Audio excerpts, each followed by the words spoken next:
Hey guys, I wanted to come on here and just talk about a few things that I had on my mind. I was watching, a lot of videos, and I'm looking at, the Laquan McDonough shooting. I looked at a lot of things that happened during the Freddie Gray situation, and the mistrial that just happened in that case, and thinking about all the shootings that just occurred over the last year of unarmed black men, and I think we all see a common theme there. I think it's interesting that a lot of people are protesting, and then it's like the very same people will protest and have these rallies, but then they'll go out, and when I mean the very same people, I mean black people, but then they'll go out and they'll pour their money and they'll pour their resources into these big corporations that are headed by white people. So I find that to be a direct contradiction. If you want change to occur and you want, um, you know, to show someone that you're serious, then you need to try a different approach. It's like we've been protesting for years. We've been protesting since we've been trying to get out of physical slavery. It hasn't really done that much of a change. What I notice is the biggest change that occurred was when, we used economics in order to provoke that change. Meaning, during, like, if you think about during the civil rights time, look at the Montgomery bus boycott and how much it accomplished. Because what black people did is they said, okay, well, if you want us to ride on the back of your bus, then we just won't ride on the bus at all. We'll take our money out of your system. And so what they did is they took their money out, the system changed in their favor. You cannot, in one breath, protest and then the next go out and pour your money into the very same system and the very same people that you are protesting. To me, that is the equivalent of being in a relationship with either a man or a woman, and you keep continuously telling them, I don't like how you're treating me, I don't like what you're doing, I don't like the lies, I don't like the deception, but you continue to be in a relationship with that person. That is what the black community is doing when, we pour our money into white society, but we do also complain that we don't like the way they're treating us. We're saying, we don't want you killing us out in the streets. We don't want you, oppressing us. We don't want you brutalizing our girls in schools, but then we'll turn around and we'll spend billions and even trillions of dollars putting money directly into the very community of people that we keep complaining about. Now, people can look at my video and they can look at my image and they can say, oh, why do you think you can talk? You have weave, you have makeup, not knowing anything about how I spend my money or who I spend it with. Now, people can look at my weave and they can say whatever they want to. You can be smart. You can ask me when's the last time I purchased some weave, and I would tell you at the very earliest last Christmas. And when I did purchase the weave, I purchased it from a black man in Atlanta. I do not go out and spend my money, or I try not to unnecessarily, with big corporations, because when I see that black men are being shot down in the street and being killed, I know for a fact that a lot of these big corporations are supporting that. They may not come out on TV and say we support it, but they're funneling their money into the police departments. They're funneling their money into the prison industrial system. So what you are doing when you continue to spend your money with these big corporations, you are saying in one breath, I don't want you killing us, but in the other breath, you're saying, here's my money. I'm still going to support you and give you the means. So what you're doing is you're buying your own death and you're buying your own oppression. I'm not saying, don't go out and spend another dime. I'm not saying that. Obviously, right now, there's not a lot of black businesses established, and we're going to have to establish our own economic system in order to keep our money in our communities. But most people go out and they spend frivolously. You simply purchase things that you don't need.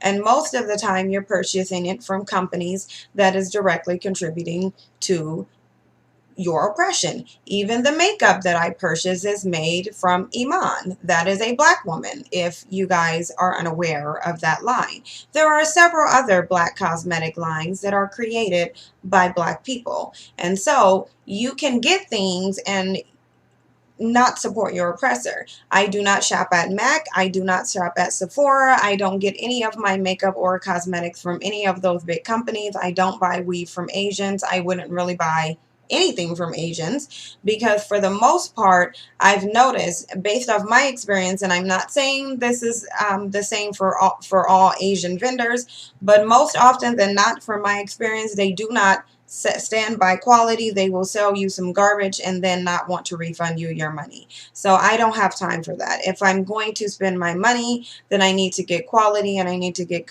good customer service. So there are certain things I'm not going to support, and then there's certain things that I will. Of course, if I go grocery shopping, I don't have a choice but to go purchase it from a white owned company because we don't have any black owned grocery stores.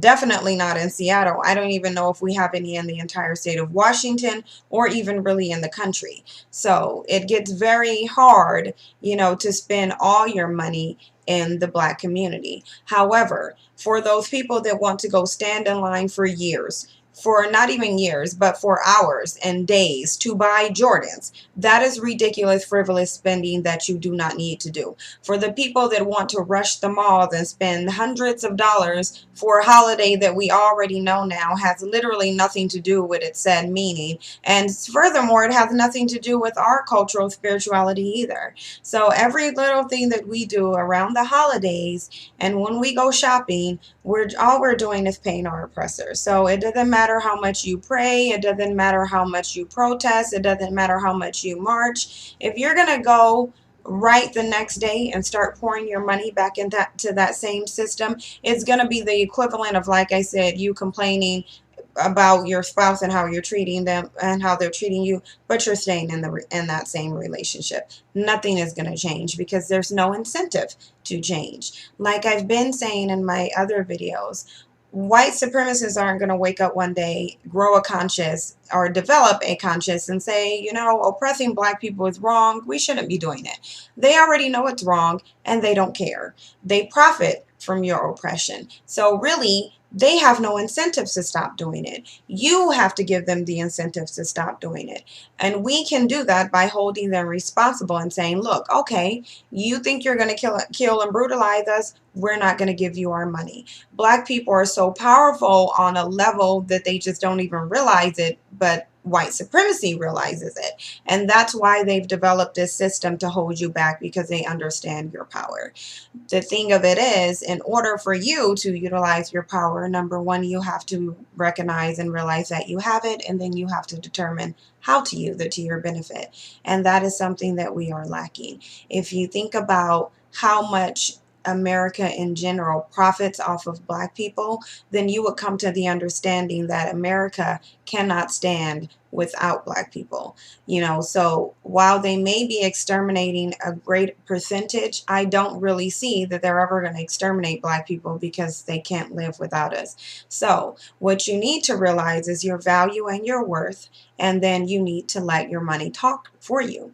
When Donald Trump made all those comments about Hispanics, we didn't see one Hispanic rally. We didn't see one Hispanic march. What they did is they already have a lot of unity. So when Donald Trump spoke against him negatively, we didn't see any Hispanic coons going in defense of Donald Trump. The entire Hispanic community got together and they shut Donald Trump down, and he lost millions of dollars. If you think there was no backlash for Donald Trump making the comments that he did about Hispanics, then you're a fool. The problem is that Donald Trump can make millions, and a lot of white supremacists can. They can make millions of negative statements off of black people and still profit off of them. And then they can take it a step further and go find black men and women coons alike to talk on their behalf and speak for them. Like Donald Trump can literally today say black people are the worst, laziest, thieving people, and they should be deported from America. And then tomorrow he can have a black coon of choice up there speaking on his behalf, talking about he's a gift from God. That is a problem. And if you look at other communities, the only time we see that is in the Black community. So this is a time where we really need to do some self-reflection and ask ourselves, why do we hate ourselves so much? We embrace the very people who hate and detest us, and they can go scream it loud. They can do it on national television and tell us how much they hate us. They can kill us. They can shoot us down in the street like rabid dogs. They can take our jobs. They can beat our children right in front of our faces. And we will still give them praise. We will still give them our money. We will still funnel our resources into their community. And then we will still do whatever we can to help them destroy our own community. That's what we need to be thinking about. And so that's just my thought. You know, as you guys go out there and you think about shopping for Christmas, think about who's getting your money. And think about at the beginning of 2016, how many more Black men, unarmed Black men, women, and now even children are going to die after that. Because again, we can protest and we can pray, but none of that has been working for us. So now we need to try a new technique, and it's called not paying your oppressor. So that was just my thoughts. Like, comment, subscribe, and share. You know, stay Black, be proud, and love each other.